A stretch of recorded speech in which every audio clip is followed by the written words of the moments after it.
Here's what we're doing this morning, y'all. I'm pulling my boat down to my favorite folks in the world of folks that I've worked here, sold boats here back in the day, to my techs. We're going to do a little diagnostic stuff on my outboard motor. Maybe show y'all a thing or two about buying or selling your boat or an outboard motor. I think you guys will find it pretty interesting. We're going to do some checkups, so see how that goes. Old school. Talk at you in a little bit.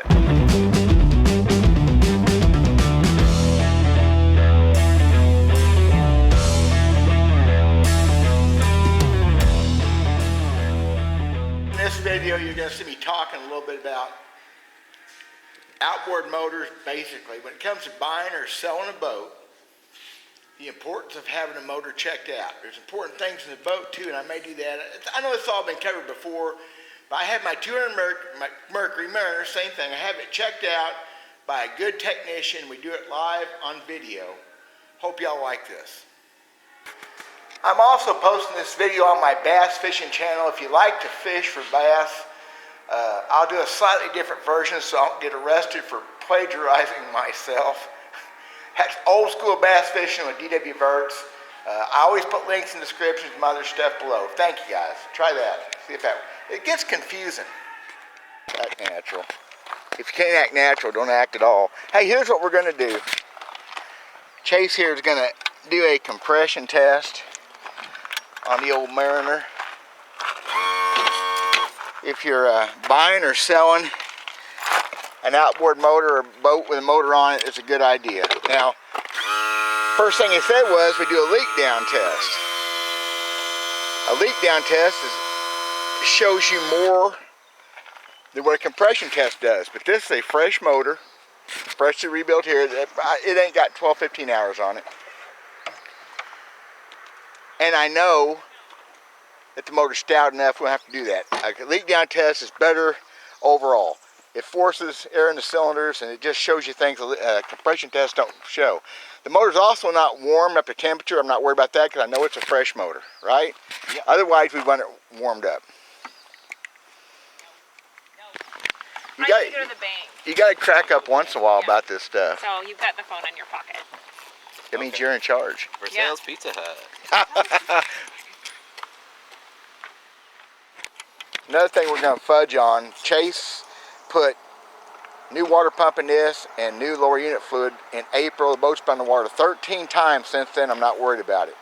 It's not leaking. It's going to be fine. I would always, lower unit's one of the more expensive things on a motor. I'd always check that too. Check it for metal shavings and water. Anything else, Chase? Unit. On lower unit? Metal shavings, water. Metal shavings, water, and fishing line behind the prize. Yeah, that's fishing line's a killer, especially with braided line, but fishing line's a problem. The boys made a note to me a minute ago, do not do this yourself with a cheap compression tester. If you don't have a tech to take this thing to, you get your own compression tester. Don't buy a $30 one at Walmart. You're just not going to get good, accurate readings. They're all different. They said you don't have to have, well, it's not the difference, it's all they're all the same in each spectrum. You get a 150 to 80 pound spread. Yeah. You're fine, but if you don't get that. The deal is how much difference you have between high and low. That's the difference. That's what compression means.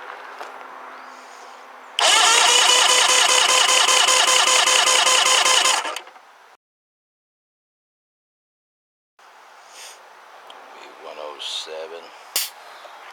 Usually they show a little bit low if they're not warmed up. 107 is pretty stout.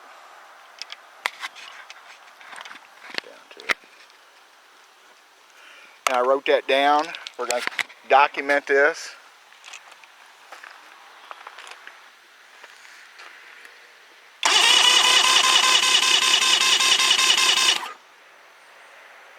Yeah, 109.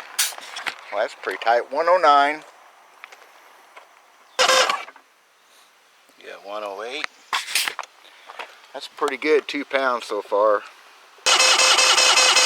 Yeah, that's stout. That one's 107. 107. Top and middle. Yeah, middle, right. They run lean. Yeah. And that one's at 106. Well, I can say without doubt, in all the years I've been around this, I've never seen 6 cylinders with just 3 pounds difference, especially on a cold motor. Hadn't been warmed up. Normally you have 5 to 10 pound difference. Yeah, on a real good motor. And yeah. you could get by with, 20 pounds difference wouldn't scare me on a motor with a lot of hours on it. You get much more than 30 or so, you're starting to show a lot of wear, right? Close enough? Yeah.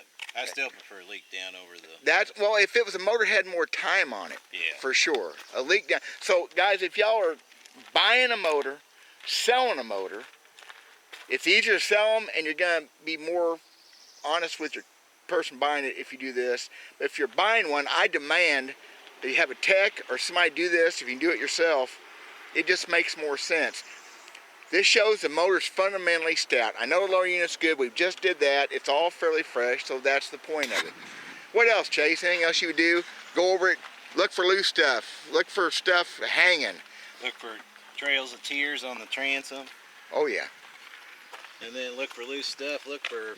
Make sure you have OEM parts. If you're starting to see like Sierra brand, or if you start seeing CDIs, you might have some problems there. See if they delete the oil system. Ask them why they deleted the oil system. 9 times out of 10, that's an overheat. That's why they deleted it. Especially on a Mercury. Yeah. Where it's a gear-driven system, not like the VRO on the Evinrudes that need to be deleted. You got EFI, an older EFI like this. This little plastic cup link right here needs to be inspected. That causes a lot of problems when it fails. But other than that, compression, that's about it. Not much else to stare at. And the fact it starts and runs and sounds good, idles good, starts quick. Yep. Now, I run the best fuel in this. I run the $4 something gallon. 91 octane ethanol. No free. ethanol. Because ethanol is still the biggest engine killer there is, right? 90% of my work. Keeps you in business. Yep. It hurts to put that kind of money in it, but it hurts way less than it would to have a $3,500 power head or whatever it costs anymore. $3,500 to get a power head on this, will it? This one right here, I can't even get this old. Right. But you're looking at $6 grand now. $6,000. Yeah, guys, run the good fuel, and that's the only way it's gonna work for me. Thanks, Chase. That's pretty good stuff. You're welcome. We did this for a lot of years. Chase was a little bitty kid when I first came here, and he has turned into his dad, who we missed terribly.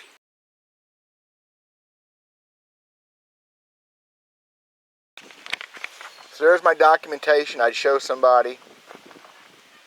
It's going to help you sell one. It's going to help you buy one. I would never buy one. I would never buy For an one individual. without at least a mechanical on someone that actually works on these. It'd either be Yamaha, Johnson, or whatever. If it's Mercury, bring it to a Mercury guy and actually have him do a mechanical on it. Ain't that amazing that there's some people can't work on different brands of motors. We still work on everything here. Everything. For the most part, I try to. Now I don't have the specialty tools For the new stuff. For the new stuff. Right. I got you. That's the only kicker on that. But the older stuff, I can still work on all that stuff. Yeah. Cool.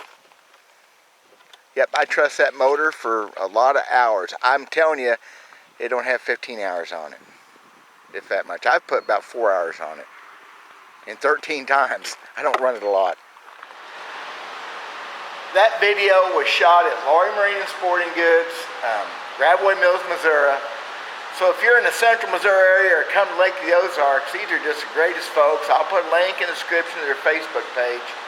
Known these guys for a long time, since the mid-90s. Chase's dad, Dean, was the finest overall marine mechanic I ever knew in my life. And Chase is carrying it on with a tradition since Dean's gone now with his sister Amanda and her husband Jeremy. They're great folks. I gotta say thank you to those guys. They supported me for a long time, even when I wasn't fishing. We've been friends. I don't think I would have bought a used boat without having them know the boat. They've always serviced that boat. I sold that boat brand new, so it's kind of an interesting deal that way. Hope you guys like this. Appreciate it very much. We'll talk to you later. God bless.